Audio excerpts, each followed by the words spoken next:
That's good. Hey. Yeah. So, Yeah. Dennis, we are still alive. It's a Happy hour. COVID happy hour. Yes. Episode number whatever since quarantine. We here we are. You are doing well, I see. You finally Doing finally good. Outside. got your shepherd to shear your wool so that you look I am more or less like a human. Trimmer for the spring cleaning. Clean out your beard. Trimmer and dimmer. Replant. Yeah, whatever.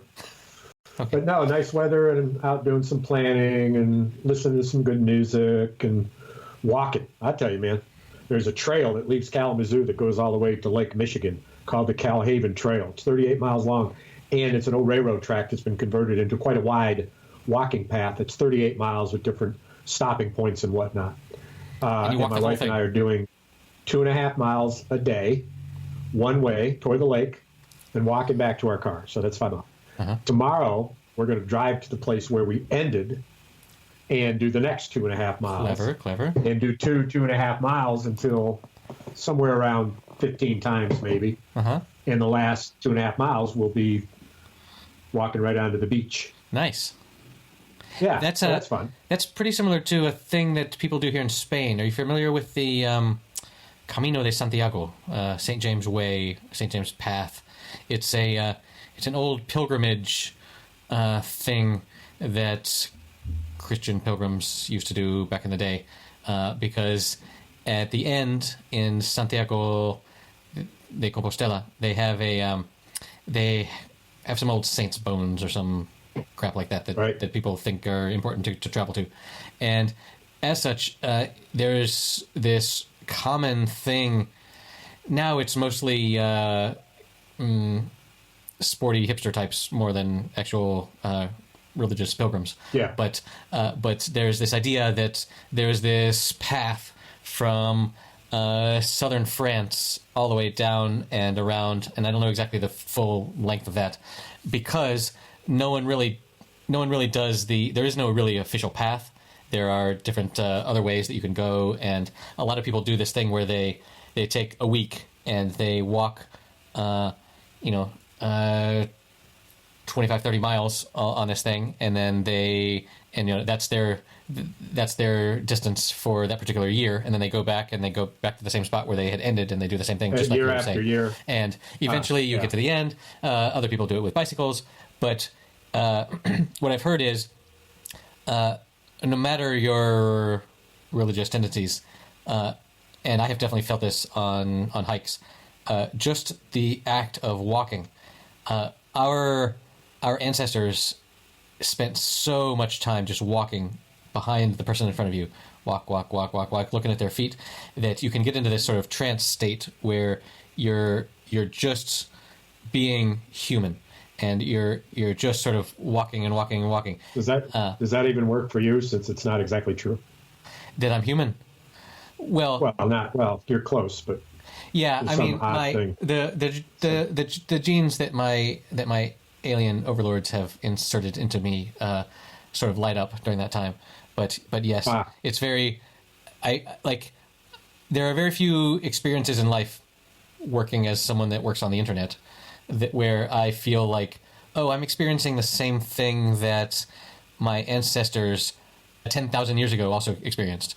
And one of those things is walking a path with someone else in front of you and someone else behind you, and just sort of trudging along.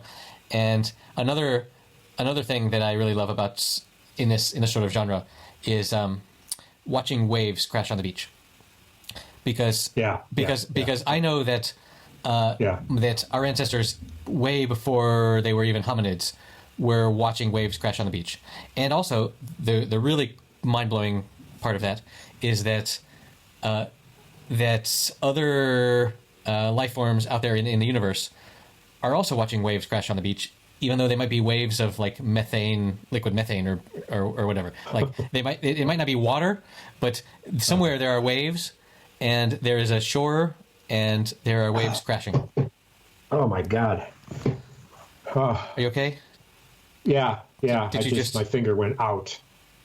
My finger went out just as you hit the pinnacle of relaxation. Well, put it back my in. trigger finger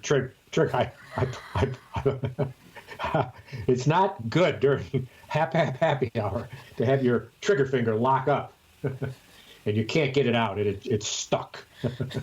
Well, But yes, the return to our spiritual selves in a mode of relaxation and here and nowness, such as waves bring us, and as crickets bring us, and running water brings us, and a night sky brings us, and the same things that we know amaze us, of course, amaze them even more so. Amen. Because they may not have had such historical experiences as we had, and who knows? But and probably their fingers don't lock up.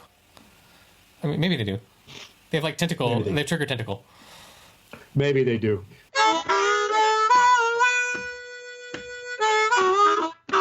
So you know what today is? I do, and I told my kids what today is.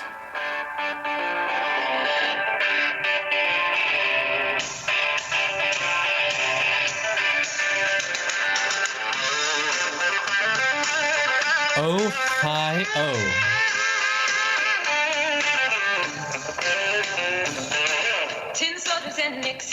Is this? We're finally on our own. Hannah Wickler.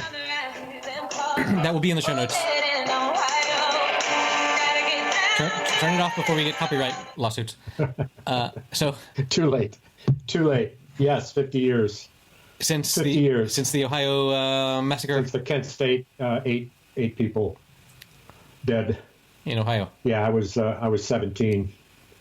It was a big fucking deal, man. It was like, and I remember right where I was. This many whole generation. Tell me where you were. What people do. We were not too far from Ohio, driving in a car, heading from wherever we lived to New York State. So we were north of Ohio State, but that's when I remember, and it came on the radio. And quite the story with Crosby, Stills, Nash and Young, and Neil Young writing this song, because they had experienced a terrible concert tour problem where Neil Young walked off stage and quit the tour, and there was infighting, and they were in trouble. I heard he was a bit of a hothead. He's emotional, and he is driven as we all are, but to his extent that he can, driven by whatever he emotionally is good for him. So if he's on a tour, I've heard him say this. Yeah, I mean, it just didn't have the good feel to it. I mean, it didn't seem to me like we were making very good music or we were on the stage. So I just left. I mean, it's like, it's not important, but that, of course, leaving people hanging. But this was a circumstance where after this happened, he immediately wrote this tune, let Crosby hear it. Crosby called Stills, and they got into a studio, and they did it in 2 takes. And Crosby added at the end the ad-lib, how many more, just at screaming it at the end. And that was what was so. But the interesting part about it is that song is so connected to that, because it was written, recorded, and came out on radio before it was for sale. Right. It just happened in a matter of days, and that's which nowadays is easy to happen. Like, you can record a thing tonight and upload it to YouTube tomorrow, and it can go viral tomorrow and be everywhere before your computer has cooled down. But so that was important because it was the cops, or was it military that fired the shots? Yeah. National Guard. National Guard. So National Guard call out because of unrest on campus. Right, and that has not happened since. But imagine if we had an emotional song for every school shooting that happened. Oh my God! That would be just like a greatest hits album. Yeah. Well, imagine this. Imagine that the armed with Army assault weapon militia in Michigan go into the legislature in Lansing and crowd into the vestibule, even go to the extent to go up above it in the balcony, so that the shot is a man in fatigues with American flag on his back, carrying a military rifle in military garb, absolutely intended to fucking intimidate. It's got nothing to do with fucking free speech. It is protected by the First and the Second Amendments. But the fact of the matter is, it ain't the truth. It's there for intimidation. And that it's there to incite. That highlighted so much, to half of the country, so much racial privilege. Like, if that had been black men in hoodies carrying assault rifles into the Capitol building, they would have been mown down in 0 seconds flat. Yes. But the fact that they were white dudes... It's a white privilege. Yes, exactly. It's white privilege is what it is. Rat. Oh, fuck.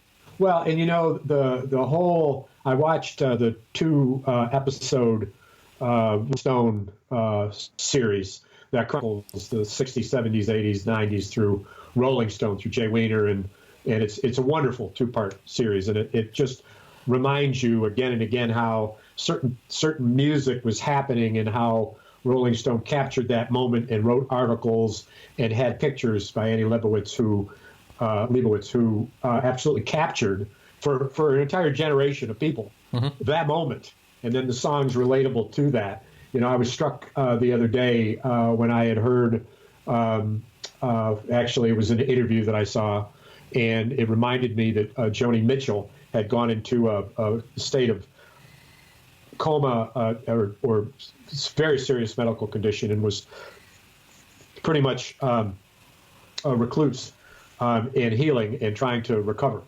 And it in the light of Ohio, I listened then to when she came out at an event that was that the song was the event. It came out very quickly afterwards, Woodstock, and her singular piano playing as she wrote it, playing when she was so young, captured and will always be significant depiction of Woodstock, and she wasn't there. Yeah, you sent me this clip, and it was. So I know that song from Crosby, Stills, Nash, etc. And so I knew the chorus and stuff, but I had never really listened to every single word about, like, we are stardust, billions of years of carbon, all this stuff that Neil deGrasse Tyson is trying to blow our minds with all the time. Of like, man, the most amazing fact in all of science is that we are the result. Every atom in our body is the result of an exploding star. But she pulled all that shit together and then pulled into this and then it heals my soul, and Woodstock is such an amazing thing, and it was just wow, what a fucking poet. So and so she was so freaking young. It annoys the hell out of me that young she was writing such deep shit. In fact, at the age of 21, she wrote and recorded Both Sides Now. Yes. And in an interview that I will post in the show notes at happyhour.fm/058.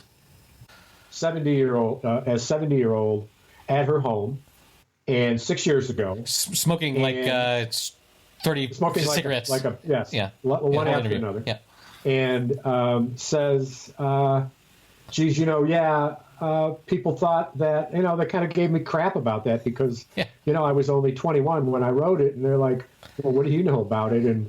And so she said, but I'll tell you, and she went into another story, and he said later, he said to her, the interviewer, remember his name, he said, are you proud of your work? Are you proud of your art more than you're proud of your music? You see, as you said, you nitpick your music, you hear it, and you wonder why you did it better. And when you hear it, so you don't listen to it much, but when you look at a painting, you don't think that it needs another stroke. So are you happier with your painting than you are your music? And she said, well, I try not to be too proud about anything. But there were some things that I did that, and I like, for example, this one concert where I played Both Sides Now, and she recorded it probably, I think, check me on this, but I think she was about 50. And I sent you that as the 3-part series of the journey with Joni Mitchell. And tell me if you can listen to that and not just fucking weep with joy. I mean, it's an astounding accomplishment. And it's one of the best 500 songs ever written by anybody's estimation. Yes. It's actually, I won't belittle it by trying to put a ridiculous fucking number on it. But again, it's a song that you remember the time of your life when you heard it from her and from Crosby, Stills, Nash and Young, and from other artists who did it. Judy Collins. It's a all of Joni Mitchell's work, and the interviewer kept calling her Johnny, which bothered me. I'm not sure. I would say Joni. Was he Canadian? Who knows? But all of her work, like I never owned a Joni Mitchell album, right? Oh. But man, is her work so saturated in the culture that I know so many of the lyrics. When she starts singing, whatever, pay for the whatever and put up a parking lot, that sort of thing. Well, and she said, she said, I never really liked, all the stuff that went along with it. I never liked Famous. I didn't like it at all, and that's why I don't do it. And they said, well, why did you do it then? And she said, look, I wanted to make some money. I wanted to get some money away. There's some things that I wanted and some things that I was able to buy. I bought my land, and I needed to sow. I needed to sow the hay while the sun was hot. I mean, she said something like that. So she was just so down to earth, right. Yep. And it brought to mind too the wonderful story that Graham Nash tells about how he wrote Our House with Joni Mitchell when they lived together, and how poignant it was when he had said, they walked in the house together, and he said, hey, she had bought this vase. And I told you the story last episode, I think. No, I don't think so. But he said, listen, you bought that blue vase. Why don't you go out in the yard and cut the flowers in the vase we bought, and I'll go ahead and light the fire. And as soon as she walked out the door, he heard the song in his head, and he went to the piano. But this is what he said that's more poignant. After you see Joni Mitchell at about that age playing the piano, is that he said, and so when she went outside, that meant that I got to sit at the piano. Nice. Because she wasn't at it. Right. And he wrote the song right then and there. And that whole, and so that's another one of those. And that's amazing. That's another song that is deeply ingrained in my brain that is just from that time.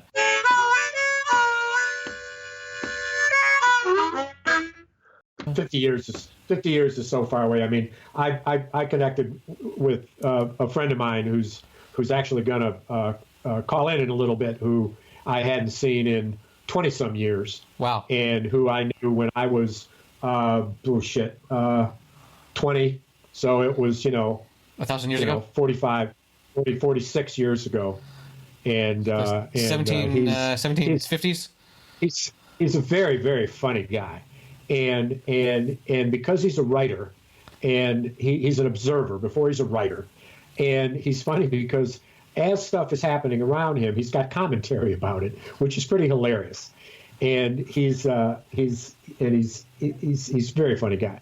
So he and I connected so many years ago when I was in college at UNC Charlotte, and I was coming into criminal justice degree, and I volunteered at a place, and then I volunteered at another place. I didn't know when people were getting out of prison, and he was on the board, and so our meeting together and our relationship with him, my wife, and his wife, and all our connections with prison were an incredible backdrop to me reading his novel Coventry that he wrote that captured life from the perspective of a correctional officer working in a North Carolina prison. Wait. And last episode you mentioned that book as being growing up in Pittsburgh or something. Yes, well, that's another book. Oh, sorry. There's another collection of short stories called The High Heart. And I apologize for my show work notes.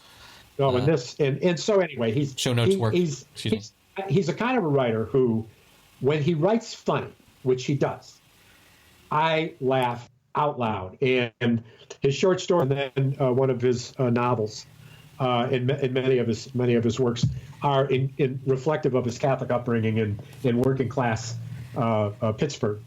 And Philadelphia, I think, is connected to him in many regards, and certain friends that we've had over the years. And so when he writes these stories about growing up, and he's talking about mother, and he's talking about his father, growing up in similar neighborhoods, similar interactions with ethnic, kind of historical 1950s, similar eras. We're a year or so apart.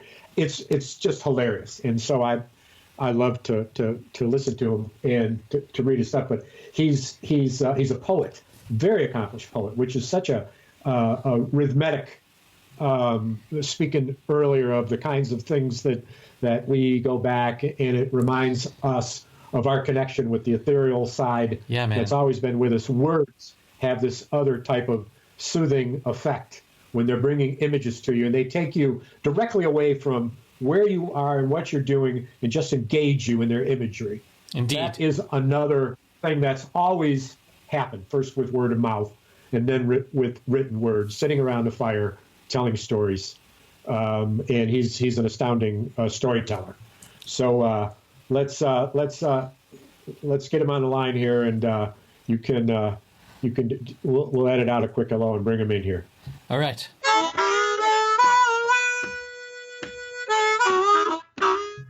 Joe Bathanti, welcome to our program. Thank you, Eric. What a pleasure to be here. You know what, too, and you pronounce my name right, so I like you so much for that. Well, that's the Spanish pronunciation. I get I can't pronounce Colorado, but I can pronounce Bathanti. No, thank you. I mean, that means a lot. It really does. Well, you're welcome. Whereas Dennis is anti-Bath, you're Bathanti. Right. Right. So back in the day, now there was an episode that I think I might have reminded Eric of some time past, that when I spoke with you last, Joe, was about a party that we had with our friend Jim, and we didn't talk about this, but I want you to talk about it, because there's not a lot of that night I remember. What I do remember, and then I want you to work backwards from this moment, is going into our neighbor's house and turning every bit of furniture and plant in his entire apartment upside down, as if it had turned on its head. But going into it, I don't remember a lot. What was the setup for that? I think too, Dennis, Jack's bachelor party at your house was a good one too. But And where was that at? that was at your house. That story's not been told. That story's not been told. That's a pretty You should significant. tell that story. You can't just say that there's a story and not tell it. Okay, I'm gonna tell that story. Our friend Jack, who's still a good buddy. My wife Joan and I talk to him all the time, and this goes way back. Aaron was little. I mean, he was real little. So Yeah. I don't know. It's right after I first met Dennis. So we're talking like maybe late 70s or something like that. And we all lived in Charlotte. We were all very young. We were in our 20s. We were like in our mid 20s. We were all working on, I was teaching at Central Piedmont Community College. Dennis was by then the director of ECHO's convicts organization that has since changed its name. So we were all wrought up in criminal justice issues, reentry issues, very passionate, very passionate. Mhm. It was one of the most significant times in my life. My wife was involved in this work, and we had all come from different places. I had come from Pittsburgh. Jack was from Chicago. Dennis was from upstate Jamestown, I believe, New York. Is that right, Dennis? Nearby there, Dunkirk, New York. Dunkirk, yeah. Marco from Cleveland, and that other Mike was there too. Yes. Yeah, and then our friend From Pluto. then our friend Jim who was from Philadelphia. Philadelphia. The Philadelphia stalker. So when I showed up in Charlotte, looking for the South, the only guys I hung out with were from like Philadelphia, Cleveland, New York, all around me. But it was a great crowd. We played basketball. We goofed around. So Jack was going to get married. I was already married. Dennis was already married. And Jack's still married. So this is the big counselor, the big dude. Yeah. Hugh. Hugh. Yeah, that's right. Yeah. His name was Hugh, and for short we called him Hugh. Yeah. Like an H with the yeah. He was, as it turned out, he was the spark that might have lit the gasoline that night. Yeah. I think he was involved in an opening knife incident. I think it was. Too. But Am I right? part of it had to do with Mike brought his girlfriend. Remember her, Dennis? Oh, vividly. Okay, so Vividly. we're having a bachelor party. We're playing poker. We're drinking, all this stuff. Dennis's wife and Aaron are gone. Okay, so it's just the guys. And we're just acting silly. We're drinking. We're playing poker. And there's a bunch of gifts for Jack too. He's getting married. I mean, he's getting married the next day, the next morning. And I think was maid of honor too. She had an official role there, right, Dennis? She had some role. I don't think it was that. She was in the the retinue of women Right. matching. Right. This This guy Michael comes in, and he has his girlfriend with him. So everybody starts, catcalling and acting silly about a woman coming into the bachelor party. Somebody might have remarked, Michael, you didn't get the memo, right? And you know who it was? It was Shit. Yeah, it was the big counselor dude sitting around the table. Yeah, he was giant. He was giant too, and I think Mark B might have been there even, Dennis. I'm not sure. Was Leon B there too? I don't remember Leon. Beep renegade people there, but the core was there. So they like the young woman. Beep, she leaves because of the reception she got, and after she leaves, somebody finds a blanket or a sheet or something, puts it across like the doorway of the room we're in, and tacks it up with steak knives. And then that's because she was in the kitchen. Yeah, maybe that's. They were having words because she was saying, "What the fuck?" And and like she was pissed at him, because he didn't say, "Hey, let's go stop in to a friend of a friend's bachelor's party." He didn't. So she was giving him shit. So Michael's trying to be smooth, and they go in the kitchen. So they drift in the kitchen. They're going to talk, and Hya gets up, and the reason that he blocks it off with the big blanket and the steak knives is to block her off from the house. Yeah, and that's when it started to get out of hand. She went through the curtain and left. And somewhere along the line, and I don't piece it all together, that curtain, a wall near the curtain, ended up with a hole in it this big.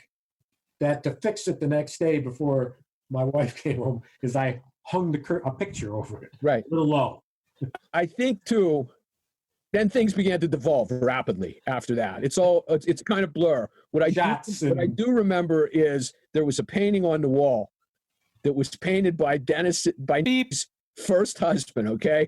So we get wind of this, and we begin to kind of give Dennis the business, like, how weak are you? You have a painting by your wife's ex-husband. It was a photograph. It was a photograph with real heavy pixel, so it was very large, but it was of my wife. And I kept it and loved it because she looked beautiful in a very reminiscent way, and it was poignant from the fact that he fucking took the fucking portrait, and I had the picture. And not only that, but I had his wife. And the woman. Right? The woman. Right, that's the way I saw it. But they would hear none of it. Yeah, they were merciless. It ended up, I don't know, it ended up smashed, I'm sure. Well, here's what happened. We did see it a different way. Like, how weak are you? You have you're keeping possessions of like this. And so we we take the painting, the photograph, and it was largish. It was big. And we take it, we situate it between like 4 chairs, and Dennis dives through. Do you remember? You dove. Wow. Yeah, he dove head first through it, and then all mayhem. All mayhem. All mayhem broke. All mayhem. So actually took Aaron's crayons, put them in the oven, and melted the kid's crayons. Yeah, but my favorite part, which I thought was brilliant. Everybody grabbed Jack's presents and ripped them to shreds. Sure. Opened them up and ripped them to shreds. Friends. Yeah, we have pictures of that. Yeah. And then and he was, at one point he looks and he says, "Oh man, I would have wanted that one." Yeah. And then we all left to go eat. We went to steak and eggs. They weren't presents. They weren't presents that you had brought him. They were presents that other people had brought him. Well, we had all brought him. And then we just ripped up the stuff we brought him. It seemed appropriate. Jack took it well. And then I remember getting in the car with a bunch of guys. Jim was in the car. I was driving and going down whatever street it was Dennis lived on, and taking out every single trash can. It was the night before people put their trash out. So we just like mowed down every single trash can. And I should say, this was a different me. I've learned my lesson. I don't think I've done anything wrong since then, but that night was bad. We went, we ate, everybody got home safely. The story is, and Dennis could talk more authentically about this, that when Beep came home, she just said, get out. And I think Dennis spent the night in the car or something, Oh no, actually the scene was thus. Coming back, still drunk. If I was at the restaurant, the only thing I know is this. You weren't in the car with me, Dennis. So I didn't go to the restaurant. I stayed behind, and somehow a wheelbarrow had been used, probably through the back door of the house, into the house, and out the front door. So it was now in the front yard, and it was falling off the steps kind of, and it was holding the door open. And I was in it and passed out when Beep came home. And the house was wrecked, man. There were holes in the wall. The telephone, it there's two versions of the story. One I remember and one I don't. But I know that I had to talk on the phone when somebody had smashed the phone with their boot, taken their boot off and smashed the phone off the wall. And I had to piece it all together, and I put some nails in the wall so that all the wires strung, and I had it resting a certain way. And the receiver part was on the floor of the kitchen beneath said painting, which was put back. And I was speaking in the phone, saying to beep, hi, everything's fine. What are you? You can stay out a little bit longer if you want. Hi, what time you think you're getting home? Speaking high in a voice of pre-castration. Hi, what time you getting home? Well, then the next morning at the wedding, all the women were mad at, they were mad at all. Joan wasn't mad at me because I thought was the voice of reason, except for the trash cans later on. Egged on. I didn't mess with any of Jack's gifts, and I don't think I did any vandalism because it was Dennis's home. Well, you're just an angel. None of that's true. No. None of that's true. He did all those things. Beep. Did all those things. I vaguely remember you with a pair of my wife's underwear on your head. No, so I wasn't. I And that's the other thing that they did. They went into those into the lingerie drawer. And Who was that? Never. Who did that? Yeah. And beep. Maybe those guys. That's not my style. I wouldn't have done that. I really. No, you didn't do that. Wow. So there's a story. We used to have some pretty crazy parties at Jim's house too, because he was a bachelor and he didn't have a wife. So that, all of his, I remember somebody, it's like August, turning the thermostat up to like 400 and then ripping the thermostat off the wall so that it just, what a horrible prank. Everybody. Yeah. Wow. I didn't do anything wrong for the most part. It was wild times back then. Memory is the mother of the muse, Schwanzi. That's quotable. I'm actually going to leave you with that. I'm going to take off because I got to do something for Joan. I got to go to the bathroom desperately too. Good to meet you, Schwanzi. God love you. Lovely to meet you too. Both of you. Love you, Joey.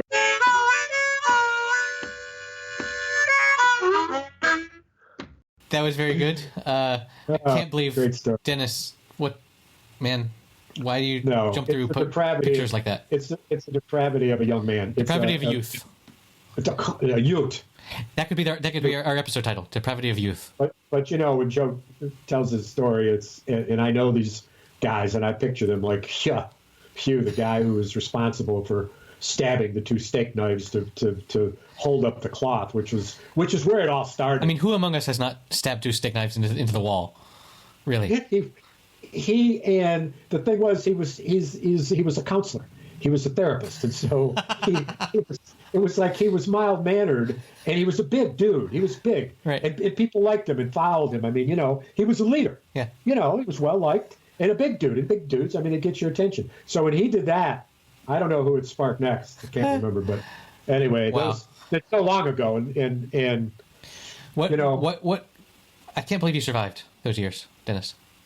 Yeah, to arrive at this ripe old age with great to hear some faculties still intact.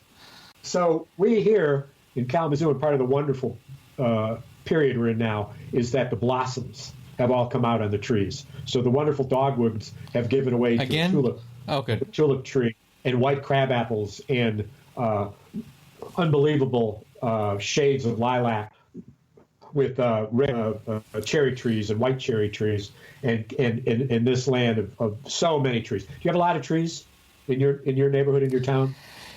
Yes, and this past weekend we have the restrictions have been lifted to the point where adults can go out during certain windows of the day, from 6 a.m. to 10 a.m., and then from 8 p.m. to 10 p.m. or something, where we can go out without our children to exercise. And Lord, has that been glorious to be able to walk at the pace that I want to walk and not have to, drag my children behind me, kicking and screaming, so to speak. So we've done a little bit of that. But yes, it has been so glorious spring, just pure, joyful, the sort of days that make you glad to be alive. They've been just lovely. As for actual naming flowers, I don't know that I can, but there had been. You haven't seen Stranger Things because that's on Netflix. I've seen a lot of Stranger Things. Well, aside from Joe's story, yes, there's in Stranger Things. There's this. This is not a huge spoiler. There's what they call the Upside Down, where it's an alternate universe where it's like it's our world but like flipped upside down. And in that world is where the scary monster lives. But also in that world, they do this special effect where there's these little pieces of like huge motes of dust that are sort of floating in the air down all the time, and just as a visual cue to the viewer that now we're in the upside down. But the other day in the park, the sunlight was away from me. The sun was pointing towards me, and there were some trees between me and the sun, and there were these little motes of tree seed floating around. Pollen. Yes, well, not pollen, but actual little floaty duvers, and leaves, petals. No, flower petals. Seeds with. A little early for seeds, bro. Spring. Well, something done been sprung. That's all I'm saying. And there were all these things floating around, and it looked very much like far out, man. I know when those things are like floating. Yeah, man. In your eyes. And so that was happening. Wow. But it's been very, very, very lovely here. You know what I like? I like when they're floating down, and you feel like you're inside of one. Yeah. And instead of looking at one, you're looking from inside of one. Whoa. And you're looking and then you look for yourself, and you're like you're not there. And you say, "Whoa, where am I?" And then you say, "Well, I'm inside here now." And then you see your friends, and then you blow away, man. I am the seed. Blow away. I am seed. I am the Eggman. I am the walrus. I am seed. Cuckoo, ka-choo, cuckoo, ka-choo. Wow, man. Yeah, well, hey, man. So I got into doing a surfing on the net. Surfing on the interwebs. A Cheech and Chong roast, and watched it long enough to see them introduced, and they showed on stage a 12 by 20 foot bag of marijuana, and the top opened 12 up. 12 by 20 foot bag of marijuana, and 12 by 12 by that's at least that's big bag. Maybe eight by 12. Okay. It's a mattress. It's a mattress of marijuana. With the marijuana, and climbed out, and were introduced. So you got to know how long ago that was too. I mean, these 50 years is like. So how old were you then? 50 years ago. 50 years ago? Yeah, I weren't. What were you? Minus what? 12? No, I wish. And counting?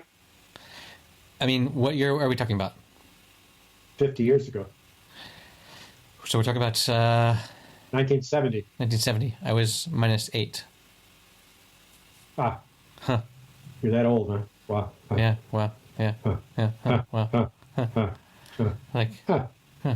Huh. That. So I like it. I watch these newscasters. They're giving the news, and that's what they do. This guy will be answering a question, and you see their eyes dart because as they're listening to somebody displaying something, their eyes will dart to someone displaying something. Something's displaying something. Displaying and instead of listening, explaining. Explaining. Okay. They're explaining, and then when the newscaster knows that it's time to come back, he says, no matter what the person's been saying, he says, huh. Just like that. Huh. And then they're ready for their next question. And what huh means is, shut the fuck up. Whatever you've been saying, huh. And the guy could say, and so there we were, and we couldn't believe it, and the president was talking about UFOs, and one had landed, and it came out, and it took us custody, and then it dropped us off a couple of days later, and ever since then I've got a fucking ankle growing out of my forehead, and the newscaster, supposedly hearing all that, just turns his eyes back to the camera and says, huh.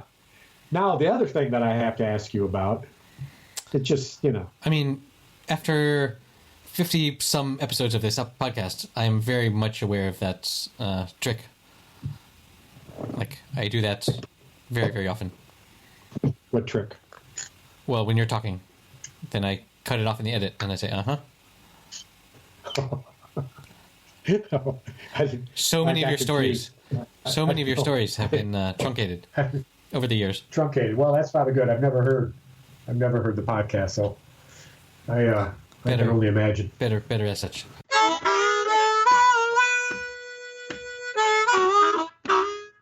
You're talking earlier about Joni Mitchell and what she said about how any recording that you listen to of yourself back, you can always see places where you could have done something better. She said, we could have improved that bass line, or we could have punched up this particular track, or whatever. Why did I give that word so much resonance? Why did I do that? And it reminded me very much of of one of my favorite podcasters, who is a rock musician that has recently gone back and remastered some of his older work, and he talks about how you can always I can't imagine being a painter. So if you're an author and you write a book, at some point you have to say, okay, there, it's published, it's off. Maybe you can go and revise further editions or whatever, but that first run is off. And the same thing goes with music, with albums or whatever. Like, that album is printed and that is the way it is, and it must be, because you can always go back and look at work that you've done and be like, oh well, I would change that little bit, or I would change that little thing. And that's one of the things that's nowadays with online publishing, with blogging and that sort of thing. If I go back and I look at a blog post that I wrote 10 years ago, and something that I wrote doesn't make a lot of sense, or I could have used a better word, I can go and immediately edit that. And as far as the world is concerned, my new edit of that post from 10 years ago is the official record of that. But with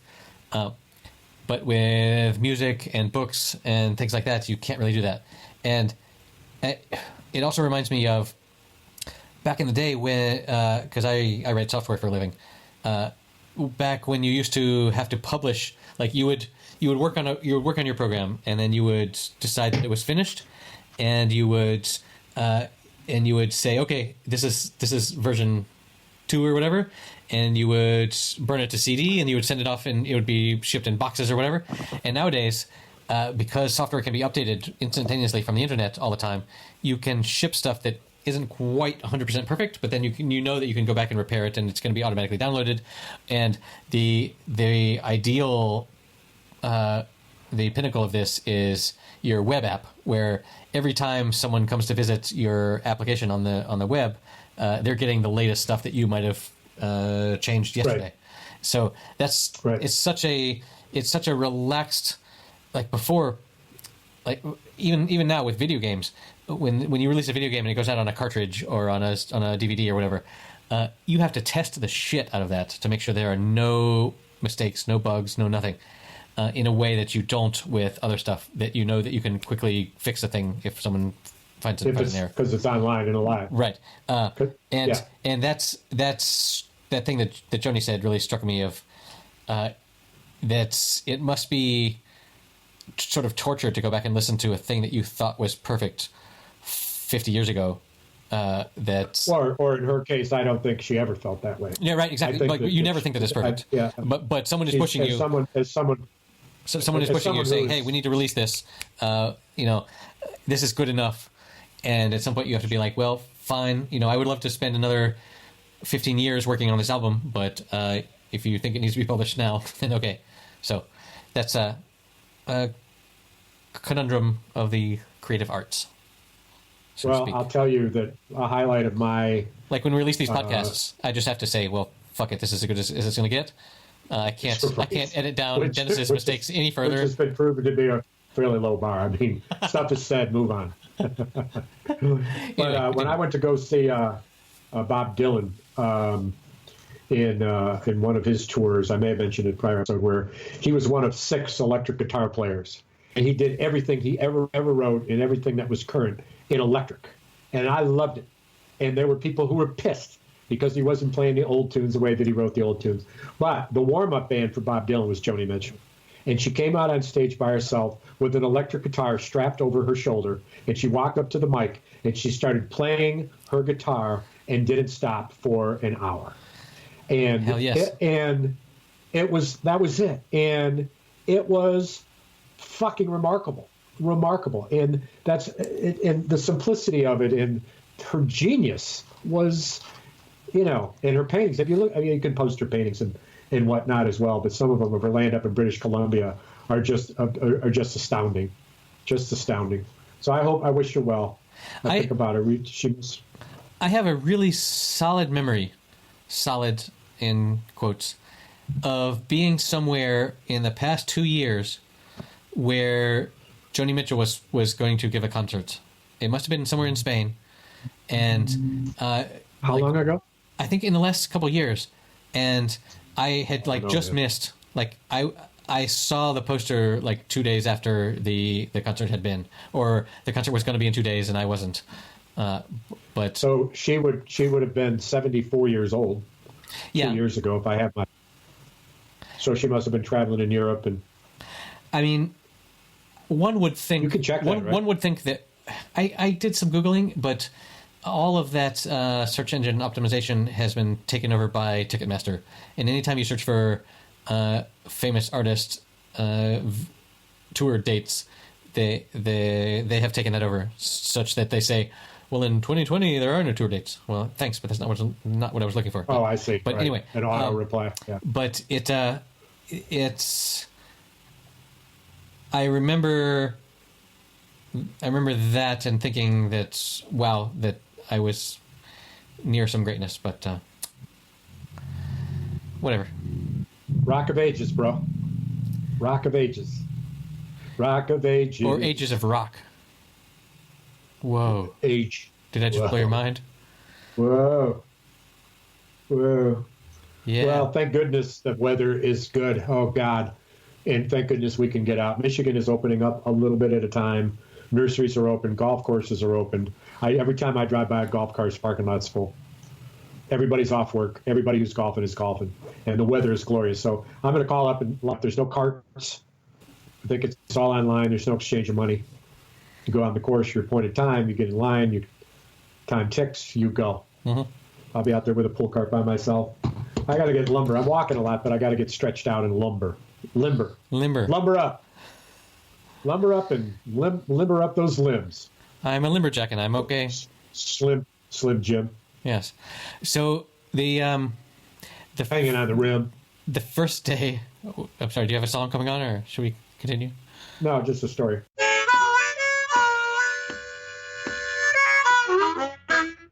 Okay.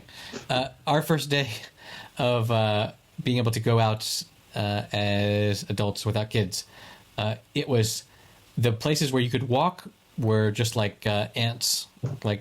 We were all still 2 or 3 yards away from each other, and it was a line. But it was a conga line, yes, as you almost said. Hey, get it started. Get the conga line started. The COVID line. The COVID conga. No. The COVID conga. Bad idea. Huh? Yeah. In groups of 19. 19 couples or singles up and down the line, every 19. And the contest, film it from a helicopter above with one guy, 6 feet away, the cameraman. And COVID conga 19. And then after every so many measures of the conga beat, we stop and do the mime in a box routine. Yes. This is mix it up. This is gold. This is golden. Comedy viral international gold. Yeah. Well, it might catch on. Well, I mean, if listener 2 or 3 goes at it, then they could, really start something. Listener 1, you can't do this. Well, you ever done the conga in public or private? Probably with you would be private with a couple of strange. I am not a conga. Creatures. I'm not a Conga Virgin. No, I have conga'd. Well, you've taken it into another dimension. Hey, well, you're not a Conga Virgin. So what are you, a conga slut? No, or is there something in I don't between? just conga with anybody. I conga with known individuals. Oh, well. Hey. What? So my in our family, we've had a new child born. So holy cow, new child born. Here's to Una. Una gave birth. Wait, how do you pronounce that? I mean, how do you pronounce that? How do you spell it? Una. UNA. That means one in Spanish. I know. It's the first child. And the next is going to be dos. Tony. Una, dos, tres, cuatro. No. Uno and Tony. Tony. Tony. Yeah. Tony. Hey. Tony. Hey. Oh, so I told you. So wait. Did you just have your second grandkid? No. This is our nephew and our nephew. Yeah, he doesn't count. Whatever. Wife, the mother of. Yeah. Oh yeah. No. Una. Wonderful. Don't. Una. One. Right. Absolutely. So we have this thing that annoys the shit out of me, and this is a super. This is not a woke point of view, but we don't really have this in English, because if we want to say, let's see. In Spanish, if you want to say to everyone, you say a todos. But we have this sort of feminism creep in Spanish now, where, because if you were saying to everyone and it was only women or only girls, you would say a todas as opposed to todos. But now we have this thing where our teachers that are sending us stuff and sending us little voice messages every day for our kids, they say, and I'd like to give a virtual hug to todos y todas, like to everyone, to all the males and all the females, in a way that is just to everyone and everyone, but like to everyone and everyone. It's broke. Like, I understand that it is the patriarchy that has made it so that the masculine form is the form for men and women, but it's just so bizarre that we have to really make a point of saying to all the men and to all the women. So why did they come up with a new word? Man. A word with a different ending on it. So in new English, version of it. all of the non-binary people have taken advantage of the fact that you can define your pronoun as being they and them and their. So people that don't identify as male or female, you say, I went to Dennis's house and they gave me some guacamole or something, as opposed to using the word he or she or whatever. But in the... Yes. You'd say they, even though which it was one person? Yes, so it's a replacement for he or that she. is a legitimate thing if you don't know, if previously, before all this wokeness, that was a legitimate thing for someone that you didn't know the sex of. You said, somebody called me and they said this. Like, they was never plural in that sentence. It was I didn't know who it was, right? So in this case, the non-binary people are claiming they and them and their in this way. But in the Romance languages, where the pronouns and the adjectives and everything is gendered, that's got to be really hard. Like, if you're like, you can't be mixed gender in the Romance languages. Like, you're either alto or you're alta to be tall. So there is no mix there. So it must be really complicated. I know some transgender people online, but not anyone that speaks Spanish. So I can't really say what that's like.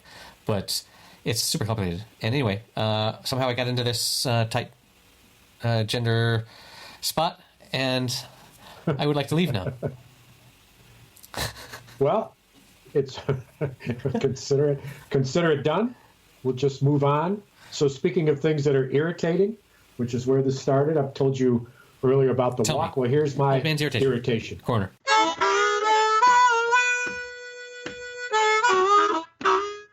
What person does this? They go on a hike with their dog.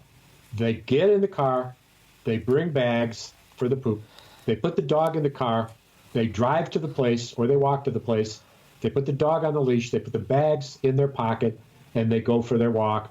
La da da da da. Dog does its business. Oh, I know where we're going. And then they drop the fucking bag on the ground. Bag, and then they fucking throw the bag. No, they throw it into the woods. Not very far into the woods, just far enough that in the winter, when there's no leaves anymore, on the bush where they threw it, thinking how clever they would be, you now see a bag. Now here's the science of it. If you were to take that poop, instead of putting it in a bag, and pick it up with your hand, or in their case with their fucking jaw, and drop it off to the side, it would decompose in about a year. When they put it into the bag, it's going to take anywhere, depending on the thickness of the plastic, and then the extreme end, it would be extreme, anywhere from 5 to 450 years. In the case of those light plastic bags and the weather, they'll probably be there for 4 years before they drop off, and then they'll be on the ground for another 3 or 4 years. This is what person goes to all the trouble, get the dog, get the bags, go to the bank, got it, load it up in the bag. You would think at least they would put it on the path where they had to come back. To pick it up. It's the sort of person that I guarantee you, when the dog is doing the business and they could look around to see if anyone was looking, but they need to have the bag there in case someone is there looking. But then once you have it in the bag, then you can make sure there's a time when no one is looking, and then you can throw it away because you don't want that. But it's so self. So here's the deal: don't bring a bag and get shit all over your hands. Don't bring a bag. Bring a hard piece of cardboard that you stick in your back pocket. But you want to be seen. You want to be seen with the bag as if you're responsible. But then also. Right. The bag, you can do that thing where you grab the shit and then, reverse it out. So, I don't know. It's just like, hey man. It's just like, man, shit, man, why are people so shit, man?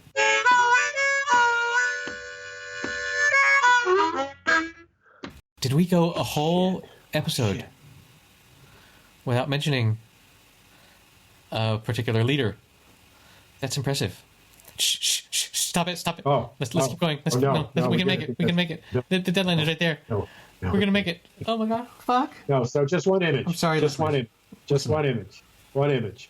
The Lincoln Memorial.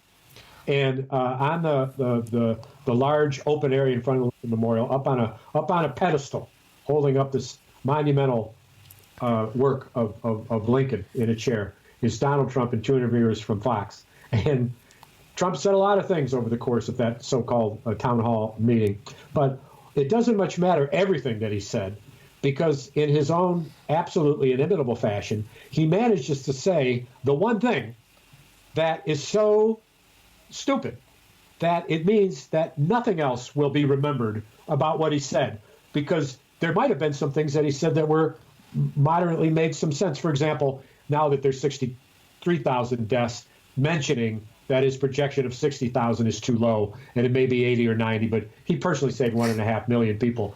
But he takes the occasion, and he says, nobody's been treated worse than me. Nobody. They said that this guy up here was treated bad by the press. But me, I was treated worse. And you wanted the interviewer to say... In what way? Just to be clear, worse than being assassinated? Yeah. President Trump. Worse, Lincoln, this guy behind us? Huh. Well, you and he's never going to go to a theater, sentence? that's for sure. I mean, that requires a taste of art or why would he? Drama. Well, he has a taste of drama, but yeah. I think of that. Disgusting. But anyway, you're right. We hadn't talked about him. Well, thanks for ruining that. Why'd you you should have brought it up. What did you think would happen when you brought up his name? That I wouldn't. I didn't bring up his name. Flash immediately. I didn't. You alluded to his name. You alluded to him. I alluded to a leader. You seem to think that I was referring to someone that's not a leader. You exactly communicated to me that we hadn't spoken about Donald Trump. True or false? There are many leaders in the world that we've not referred to.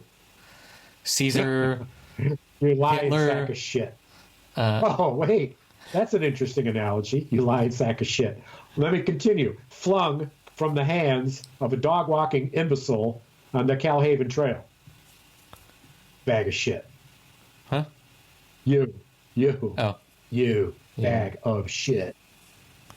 Well. I can imagine hanging a bag of shit from the big toe off your forehead, making it, you'd be like led around, you'd be aversive to the smell. You'd walk backwards until you fell over dead. Trying to get, the opposite of the dangling carrot. Trying to get away from the smell. You'd walk backwards until you fell into a hole. Broke your neck. Well, is that not a metaphor for this entire podcast? Me walking backwards until I fall into a hole. I break my neck. No. Break all three of your ankles. Don't break you? All three of your ankles. You don't have any songs to take us out with? Some sort of Joni Mitchell rendition or...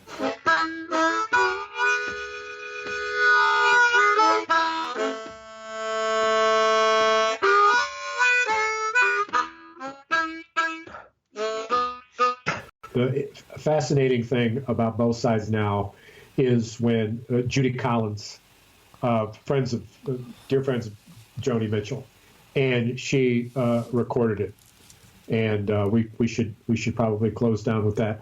Although I've got to tell you that the guitar player, we need to check her out, who did Ohio. Yes. And see what else she's done. Well, Dennis, I've looked at it from both sides now. You've looked at this episode from both sides now?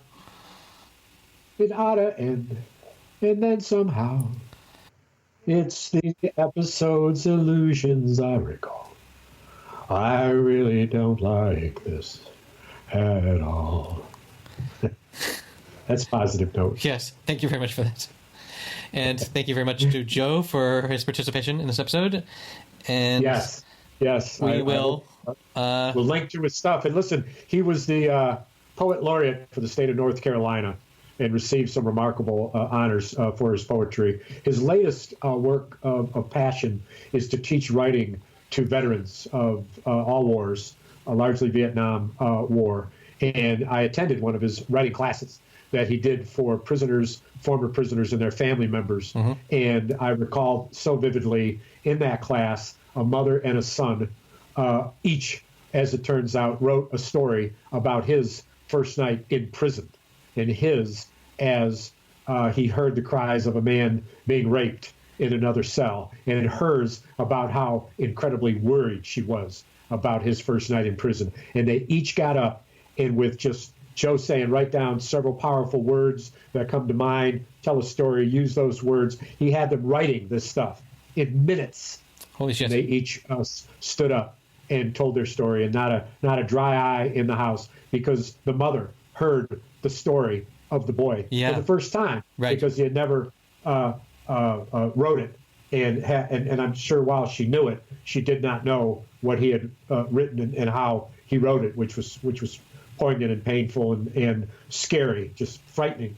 And so her emotion when she responded with her story and broke down, and they hugged afterwards. You know, it's just a remarkable breaking into that self of ours that goes back all of our centuries, all of our lives, the things that binds us together, our communication and our spirit. So on that, adios, amigo. I think I'm gonna, hey, bro. That was dark and deep. Hey. Crack open the doors. Hey, babe. Hey, baby. Love you, man. See you next week. That does it for episode number 58. Thank you very much to Joe Bathanti for his story about Dennis's wild youth. You can find the show notes at happyhour.fm/058, where you can find links to all of those music artists that we discussed. And you can support us at patreon.com/happyhour if you'd like to help us make this show. And with that, we'll see you next week.